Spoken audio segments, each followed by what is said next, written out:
Hello, welcome to another episode of Open Minds, a weekly LinkedIn Live conversation during lunchtime. So hope you've got a cup of tea with you or a cup of coffee and just an open mind for our conversation.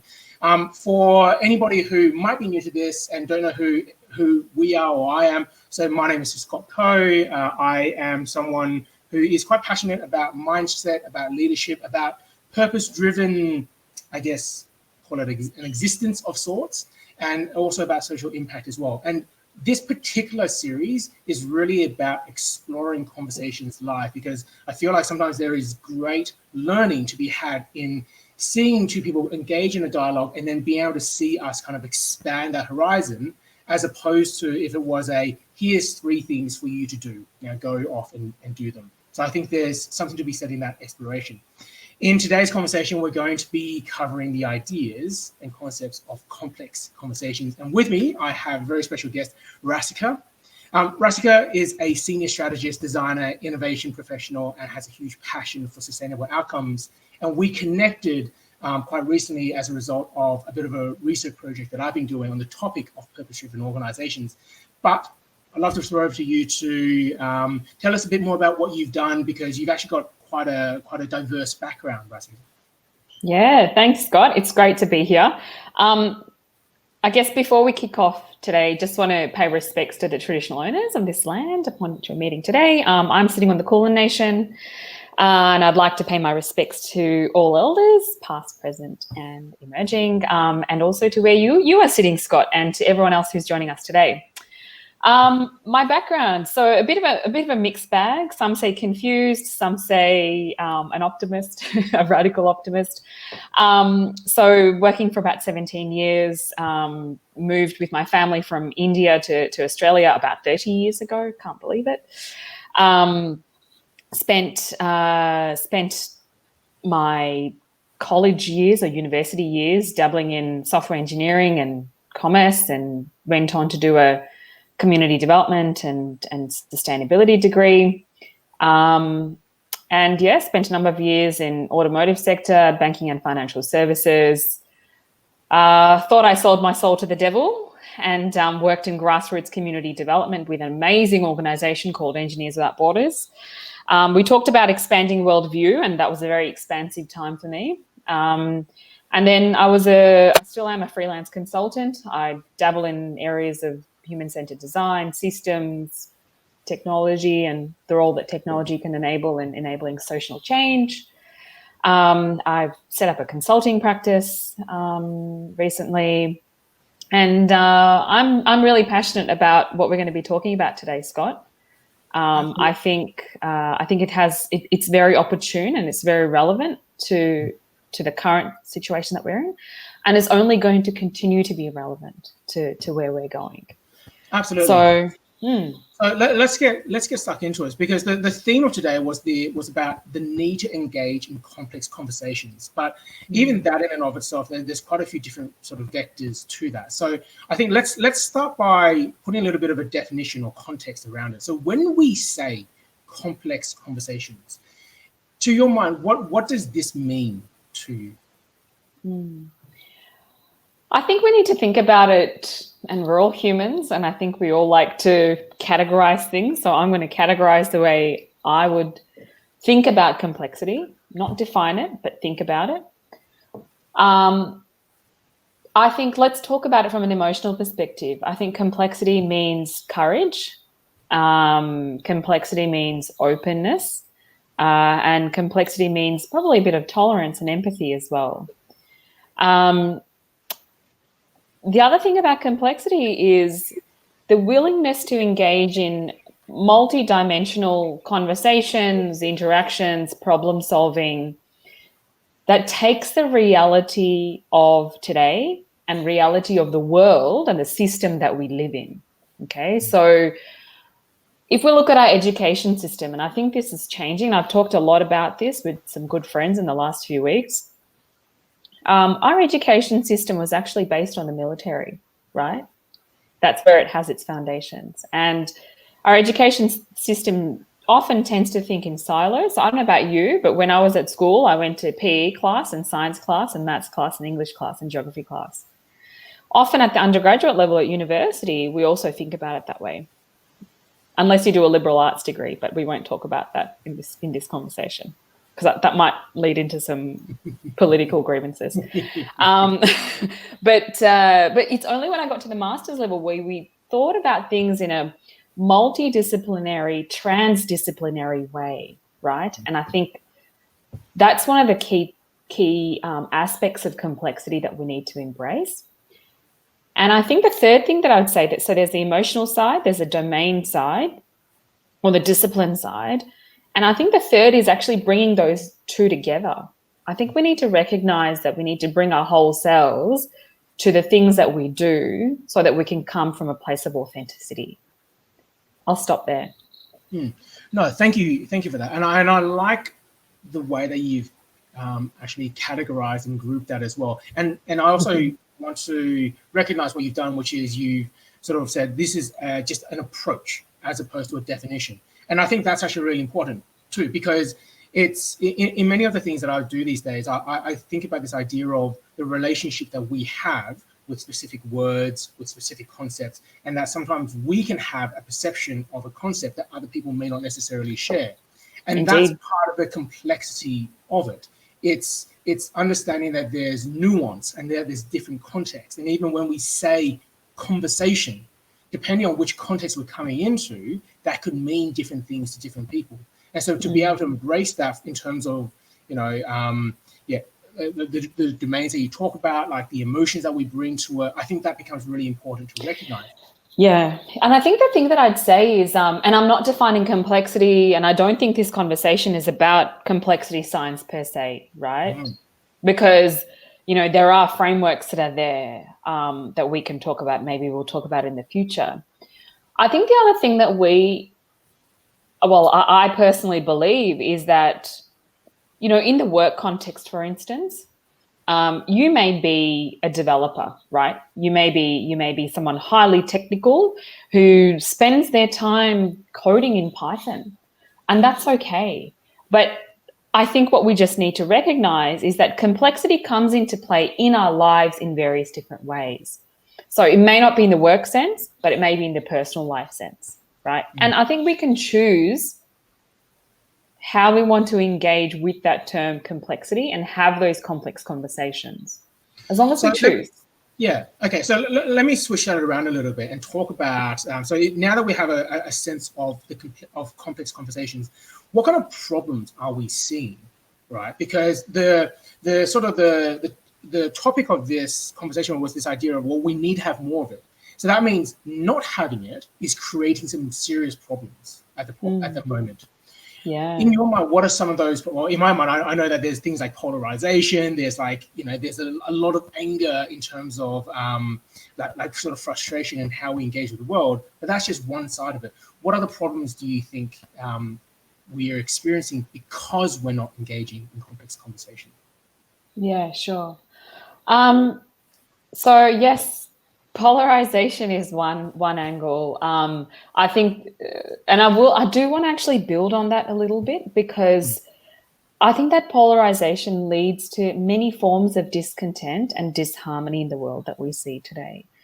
And it's the basic concepts that we start off with, say, in participatory approaches or human-centered design approaches, which are all founded on that basic premise of empathy. Okay, I think there's one. And that comes from, I guess, probably more on the social and the political side. Let's look at the world today and look at what we're going through. Let's just talk about it. Let's talk about COVID, okay? Right? So when COVID hit us, I think at the start, it was certainly me, I was like, oh, I wonder where this is going to go.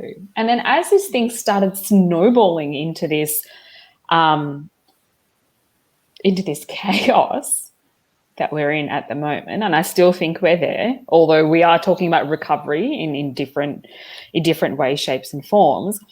I think we were grappling to understand where this was going to go from a personal life perspective, professional life perspective, social life perspective, right? And unfortunately, we are not really trained while we live in it, and this is the irony of it. We live in this complex dynamic system, which is the world, right? But we're not really trained to live in, some may call it ambiguity. I call it, emergence, right? The world is constantly emerging, but we're not trained to actually evolve with it, right? As humans, we like to think in straight linear terms because we like that security. And so I think it's really important to engage in complex conversations so that we can be more resilient as human beings.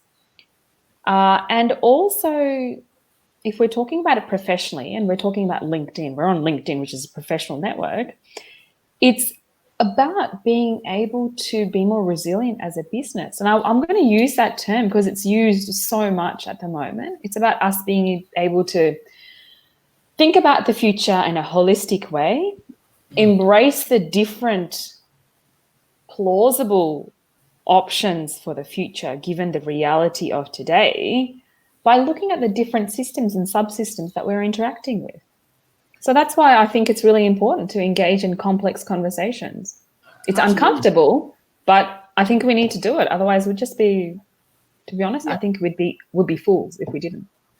Oh, I really like. Well, firstly, I very much agree with that, and I think this discussion, this idea of open minds, this long form type of conversation, is precisely why, like, what's attracting me to this type of this type of forum, because I think it is that exploration of all those bits and pieces in between. I think one of the really interesting things with something like LinkedIn, and I'm glad you brought it up, is that all these types of platforms present one directional information, and often we're encouraged to keep it simple. What are the top 3 takeaways? What's the one thing you've got to do? All that type of stuff. It's a bit of a self-reinforcing ecosystem of information. And so for people on the receiving end, for the audiences, sometimes we can be almost not trained, but like that reinforces us, like, oh, maybe we need to just offer that one single thing, right? And so we then demand that as an audience member too. So sometimes, like, I have conversations with people where when I want to present a longer form complex concept to someone, and I say, here's a really interesting article that might go into the different nuances, the responses are, there's too much, I can't be bothered reading it. Yeah. But therein lies actually the problem, is that we're not asking, or not, I mean the royal we, not necessarily openly engaging in some of those more complex conversations because, as you said, they can be really uncomfortable. I stuck my head out my neck out the other day on Facebook talking about COVID. And it was within a fairly safe space. So I knew the people who were involved in the conversation, but it struck me how easy it was for people to kind of talk about COVID, and especially in Melbourne, this idea of it's either open up or it's locked down. It was a very binary one or the other. And there wasn't a deeper engagement around what are all the other components in it? Because so many overlapping systems of issues that, yes, takes effort and takes time and takes deep levels of discomfort to engage with, but we can't shy away from that, because otherwise that contributes all the way back to something I mentioned at the start, a bit of that polarization. I only want to talk to people who agree with my worldview. I don't want to live, that kind of a thing. Look, I'd say a couple of things in response to that. The first thing that I'd say is I actually posted something on Facebook yesterday, which started off with the line, if there was one webinar or one podcast that you listen to, make sure it's this one. It was actually a great podcast by this psychologist called Rob Gordon, and he talked about how we each deal with disasters and how we recover from disasters. But I won't talk about that now.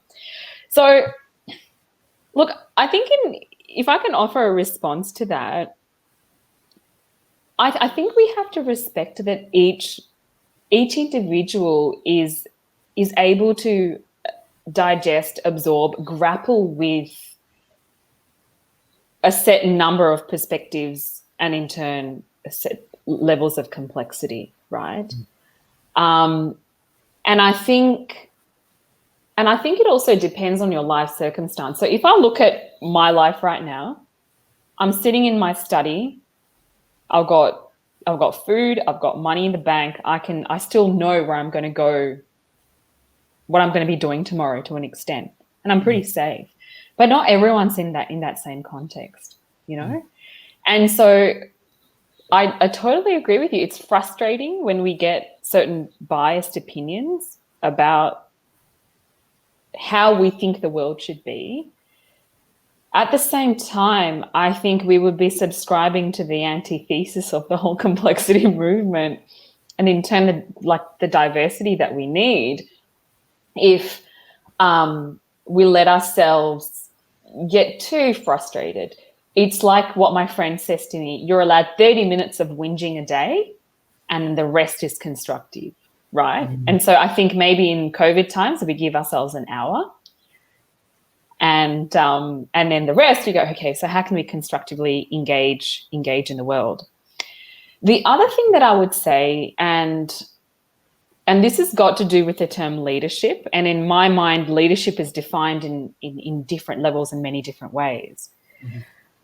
I think let's talk about the traditional definition of leadership, which is where you are giving some kind of strategic direction to people, whether that's in your family or whether that's in the workplace, right? I think as a leader, and this is just one definition of a leader, if you're in that sort of a position, I think we need to firstly pay kudos to the very difficult task that leaders have today. And secondly, the fact that they need to embrace the complexities of the situation around them, internalize it for themselves, self-manage themselves, and then give other people direction, right? I know that I went off on a slight tangent here, but I think leaders have a very important role to play in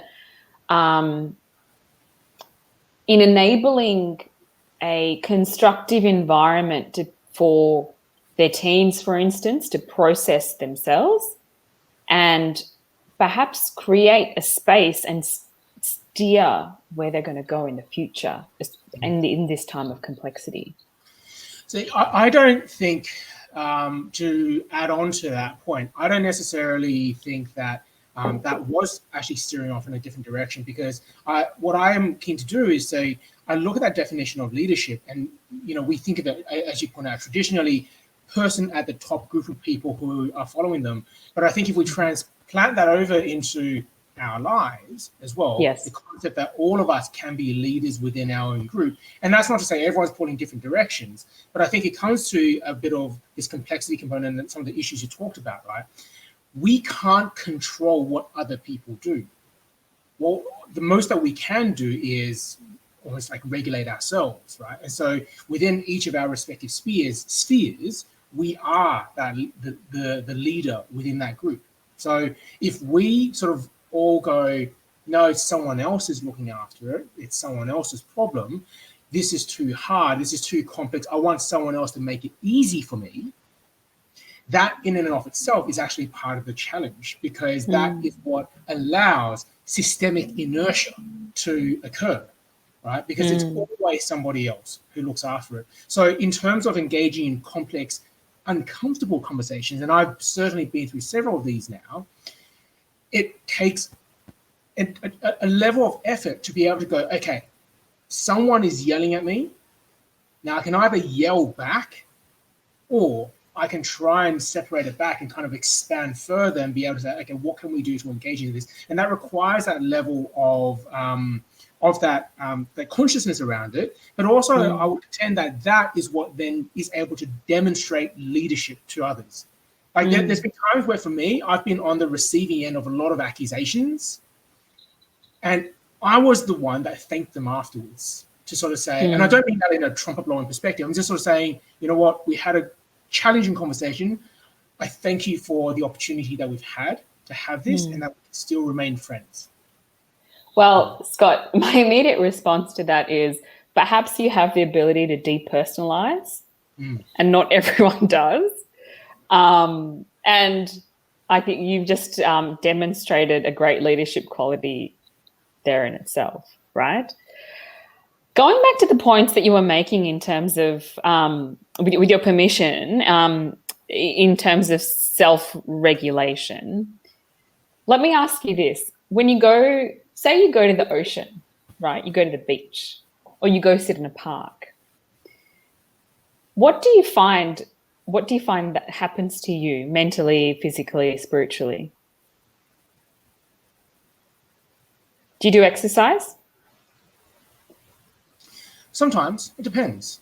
Yeah. I usually kind of just sort of space out with the surroundings, if that makes sense. You space out. So you kind of chill out, right? Like relax a little bit. Yeah? Yeah. That's probably because nature is one of the most relaxing things that we have. We just sort of zen with it, right? And we can talk about why, etc. later on. But in that same way, there's actually a concept called entrainment, right? Which means that if I'm embodying a certain type of behavior that comes from here, in all likelihood, that sort of behavior, maybe mental modeling, is actually going to rub off on the people that are around you. Because I'm not a psychologist, but the same part of that brain starts to fire and activate in the other person. There's actually scientific experiments that actually show this.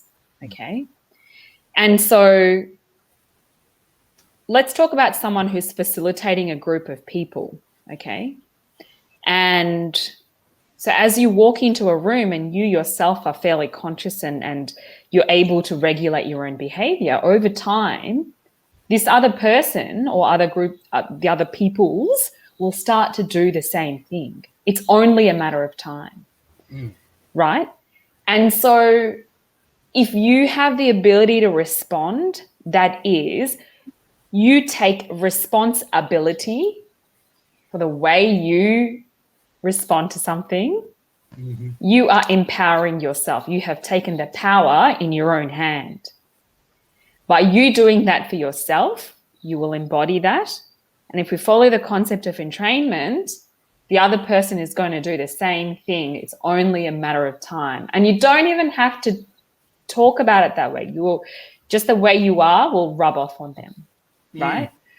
So, but that, what that requires is you having the ability to take some time out for yourself, right? And go, I'm just going to be in this space of discomfort for a little bit and find my way through it first.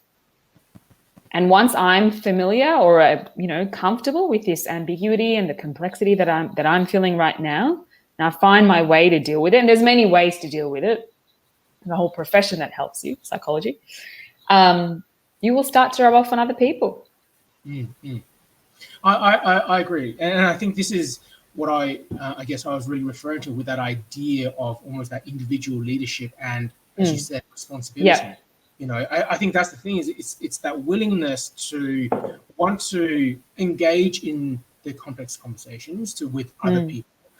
The ability to then almost debrief it afterwards too, because I'm mindful that with something like depersonalization, what I don't want it to mean is I become some sort of cold rock, like some philosophy block, so to speak, right? But it is about saying, we do have emotions. Like, we can all get riled up, right? Or we can find ourselves being swayed emotionally by something. But it's being able to then come back afterwards and go, okay, let me understand what happened during that process and how that reflected. And the more we can do this, the more we start to be able to expand into areas of discomfort. There's one thought experiment that I've been playing around with, and this goes on a very slight little tangent that I've engaged with other people, where even a concept such as authenticity and vulnerability these days. So authenticity and vulnerability is a core of saying we want our leaders to be more vulnerable. We want people to be more vulnerable and to be more authentic. And my little black hat devil's advocate mind kind of goes into this direction of saying, all right, let me give you a hypothetical. What if I was someone that's being very authentic and very vulnerable, and I'm just like, you know what? I'm really uncomfortable around these people, this a minority set, whatever that might be. So what does that actually mean from a complex conversation perspective? Because it brought to my mind this idea of saying, well, here's a person that we've encouraged them to be vulnerable and authentic, but they're dealing with an area, perhaps a mental model that they've not been familiar with, and they're trying to kind of break out and go through with some sort of articulation. Now, we could either go, no, you're not allowed to say that, but that's what actually shuts that down. So I sometimes like to use that as an example, saying, sometimes that's where that discomfort comes in, that in order for us to engage with that, we have to accept that there might be people who say things that we're not very comfortable with. And we either listen to it so that we can engage, but if we walk away, we'll never be able to expand on that complexity. Yeah. Look, I think we talked about this last time, is that, for instance, it's that concept of cancel culture, for instance, which I think is an example of what you're just talking about. I think, to be honest, and this is my personal opinion, I think we're too scared of being judged. Right? And we're too scared of judging others. And I think it's that fine line between respect and political correctness that we're often walking, right? Yes. Right? So I personally think all perspectives should be heard, and then we kind of forget that we're all human and we like to be loved, and we come with baggage and we come with fear, and we bring that everywhere. I can tell, and I was talking to a very, very interesting person a couple of days ago about this. If you're having some kind of issue, for instance, in a work situation, right, whether it's yourself or it's triggered by others, it's likely that those triggers that bring you discomfort are triggers that are going to bring you discomfort, say in a personal perspective as well. Right. So I think it's really important from that perspective of authenticity. And I agree with you. I think we need to have the permission to bring our whole selves to a situation. I do think we need filters, though. Otherwise, we'd just have chaos everywhere. And I do think we need some self-regulation. But I think when we're able to step behind someone else and see it through their perspective, I think it makes a huge difference, because those mental models and biases that we bring is because of our journey up to this point in time. I really love that specific word there that you just used about filter, and on that I might do a little bit of a closing thought on sure. Which is I think for me now, this idea of engaging in complex conversations is both especially the need for it, is both a practice for ourselves as our own leaders, to be able to regulate, to be able to think about ourselves, to be able to apply some of those different filters. But at the same time, that word filter, so when you sort of said we need the ability to filter, I think sometimes we may not know what filters we need to apply. And the only way we can do that is sometimes through having complex conversations with others and being able to kind of expand through that. Yeah. And for other people, and to be able to say, I can only filter as far as I have experience. There may be things that I don't know yet to filter because I've never come across it. And for that to happen, I need to engage in complexity with someone else. And I ask for help from others to help me go, oh, now I see there's a filter there that I wasn't even aware of. Yeah. And imagine if someone didn't tell you that they were offended and you didn't understand that a particular word or term that you used caused offense. Or imagine, and it doesn't even have to be at an emotional level, right? I remember when I was a junior project manager, at the bank. And I didn't know that you don't know what you don't know until you're able to have that challenging conversation with someone. Or someone is not afraid to come and speak up and give you a part of the truth that you're not aware of. You know? And I'm not saying that everyone has to have this expansive worldview that understands everything. It's not like that at all, because I think as humans, we digest bits of information at a time and then we bring it together as a whole. So it's like a term that I use in strategy consulting. It's being on the balcony where you can see what's happening and then jumping back to the dance floor. So you're like with the people and boogieing, I guess. But I think I empathize with your point there. Absolutely. On that note, thank you so much for having this complex conversation with me. I think this was it was very. I use this right at the start of a conversation. For me, it's really nourishing to be able to play around with these different concepts and filters and sort of go into the texture of complexity and why there's a need for it. So thank you so much for having this conversation with me. Thanks, Scott. It's great to be here with you. Thank you. Well, on that note, for anyone else who might have been watching, I hope you also enjoyed this conversation. Actually, if anyone wants to contact you, Rasika, where can they go? Where's the best way to get in touch with you? Given that it's on LinkedIn, my LinkedIn. Done deal. If you also like this conversation, please do follow me on LinkedIn. Currently, this is the primary platform on which I'm streaming these conversations, but I might explore others later on. But do follow me. If you also have other conversations that you'd like to see me explore, please drop a message, because this is about open minds. This is about exploring the textures, the complexities of all different topics. So I'd love to talk to more people or more topics that you'd have to suggest for me as well. So on that note, thank you so much. Ciao. Ciao.